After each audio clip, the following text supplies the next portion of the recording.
Hey guys, welcome back to the channel. It's your boy Ash. So this is the birthday build that we were working on. It's finished. Took it out for a run. Had some issues rolling and mashing up a couple things, but no biggie. Easy to fix them. But yeah, so other than that, it performed really well once I got the hang of it. A lot of it was user error. I didn't really know what I was doing.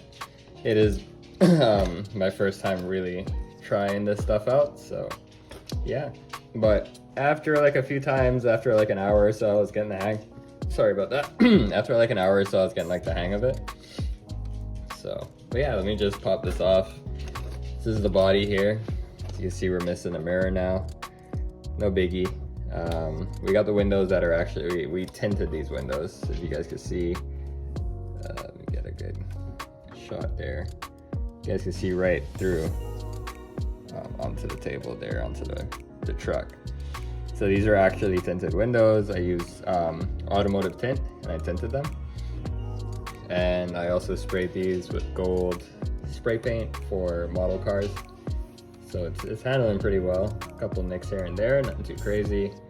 It is dirty, obviously. We did use it on the trail. This light here seems to be malfunctioning, I guess water damage or whatever from when it was on the other vehicle. Because as soon as I put it on and actually turned it on, I was already having issues. So I was like, okay, that must have been from the vehicle it was on previously. So we're just gonna get a new one of these eventually. But yeah, that's the body, basically. Got all the lights and everything. So we got all of our lights are working. We have our headlights, park lights, and markers. They all work. And that's basically it, I believe, when it comes to the body.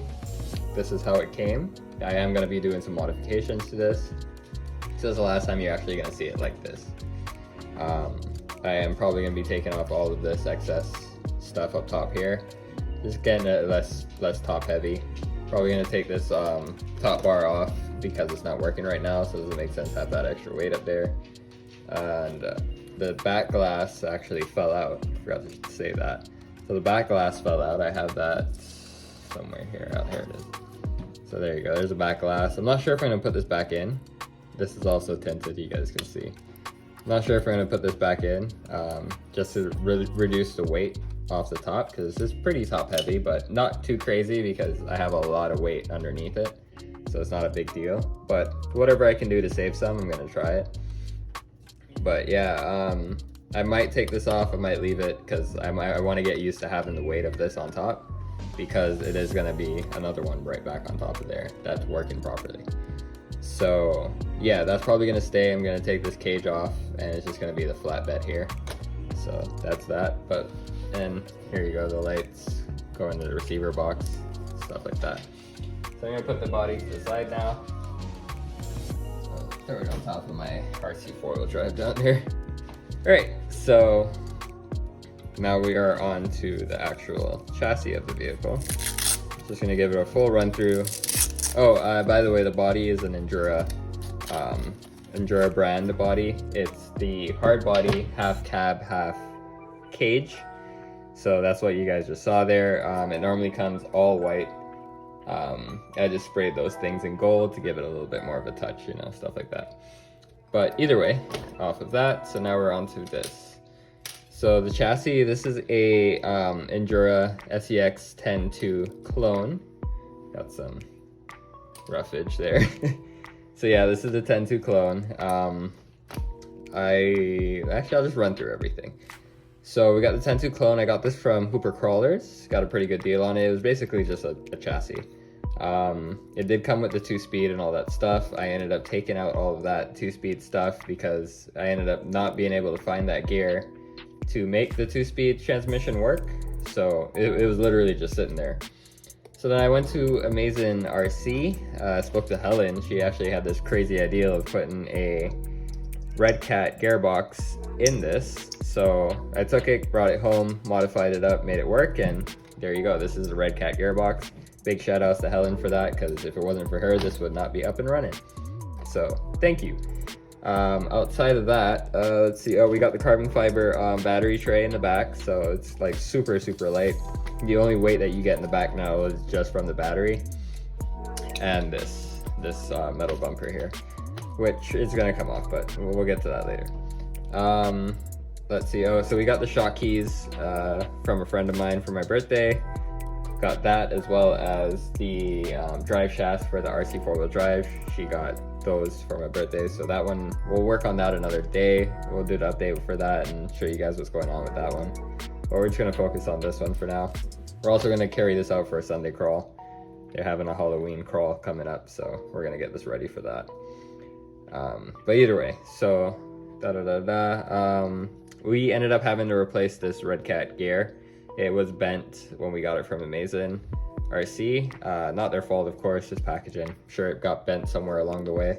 Swapped out the gear and it was perfect. No issues after that. Right now we are running the WP1080 quick run from Hobbywing. So that's what this is right here. We run into 3S batteries on there, the HRB 3300 60C discharge. That's what we were running on it.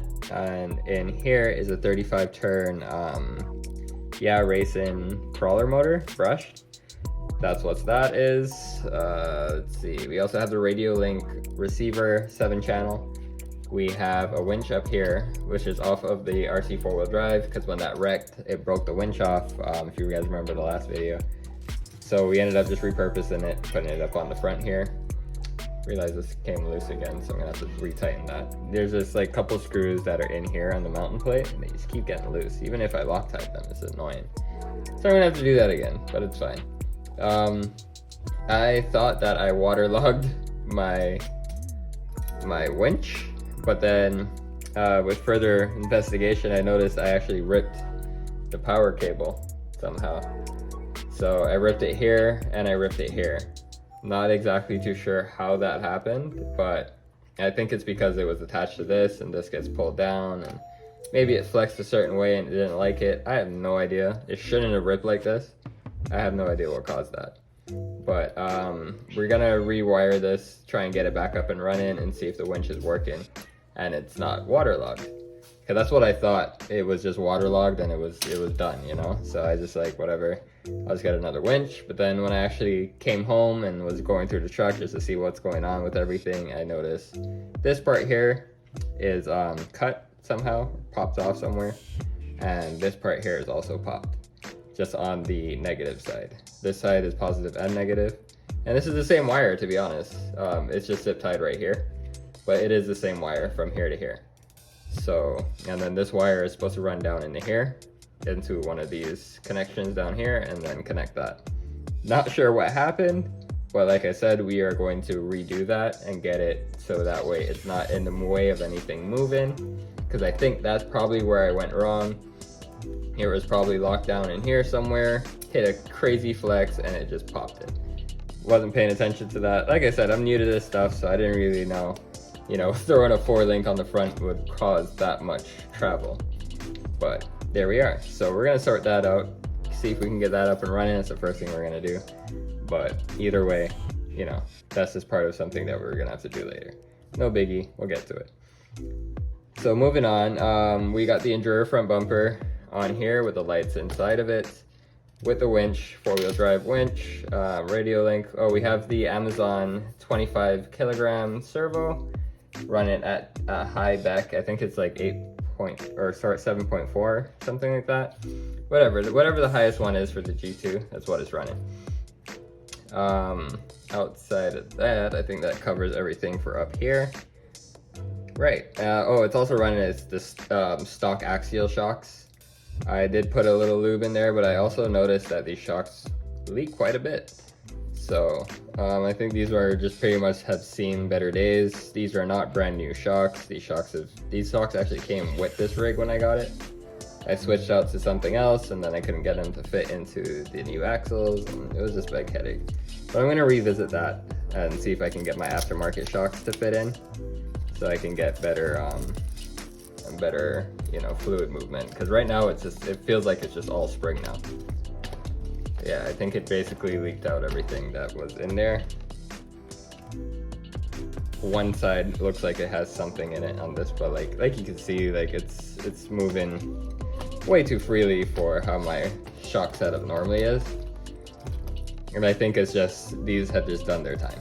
you know, like it's just time to swap them out. So we're gonna try and figure out how to get, let me show you, these shocks right here to mount up into here. So that is what we are going to be doing very shortly. But moving on from that, because that's in another video when we're actually rebuilding this. Let's show you guys the underside here now. Oh, also we have SSD wheels and we have Proline flat iron tires. I think these are the XLs. Flat iron XLs, yeah. So these are flat iron XLs. These are sealed SSD wheels and tires, so nothing gets in here. Pretty cool, pretty cool.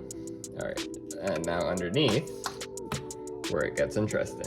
Gotta do some cleaning and some maintenance apparently. But either way, so now we have a 4-link setup front and back, which I don't think I've ever seen another Injora scx10ii with, but here we are, we have that. Our receiver box is also, we sprayed it with Flex Seal from underneath, so everything underneath there is Flex Sealed and sealed up, nothing could leak through, so that's a plus. These axles are Injora's full metal axles, front and back. They come fully assembled, just as you see them. You just have to connect your links and your shocks, put your wheels on, stuff like that. I also got these for my birthday. These were from my girlfriend, so she got me these ones for my birthday, so that was really nice of her, and I really love them.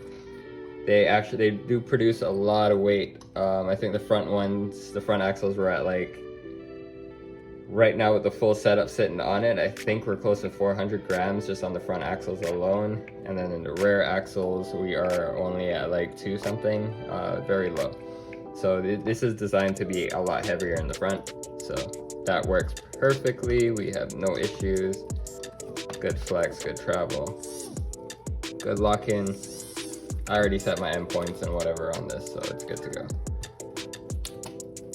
Of course, now it wants to jam it there. But either way, I'll bring it back when I plug it in.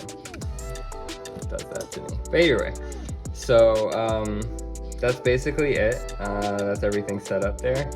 We have everything working pretty much. We just gotta figure out the winch. But yeah, that's the update. That's everything that I put into this. The shock keys make a crazy difference. Like I love the way it performs with the shock keys. You got a lot of travel, a lot of flex, like it's insane. The weight from these axles is awesome. Make sure you Loctite everything. Seem to be getting a little bit of dirt and stuff down in there, and probably put some oil and lube in there. Make sure everything stays nice, but most of that's just dirt and dust. So we went through some water, and then we went through a lot of dirt and stuff like that on our trail. But yeah, no biggie. This is what it is. It's part of it. I am going to clean this up now, obviously, maintain it, get it all ready, and we're going to be doing some upgrades on this, so stay tuned for another video, because I do want to improve the functioning of it. Like better performance out of this section is what we need. So everything else seems to be working fine except for the shocks, but I already have a fix for that, so I'm not too worried about that, because those shocks perform extremely well on the RC 4-wheel drive. So I know it's going to be extremely well on here as well, because they're about the same weight. And yeah, that's it. So thank you guys for watching. Please like and subscribe. We're going to go ahead and probably get started on the next video, where we're going to start doing just a couple of minor upgrades to this, just to get everything ready for the next crawl. So I'll see you guys in the next video. Thanks again. Bye.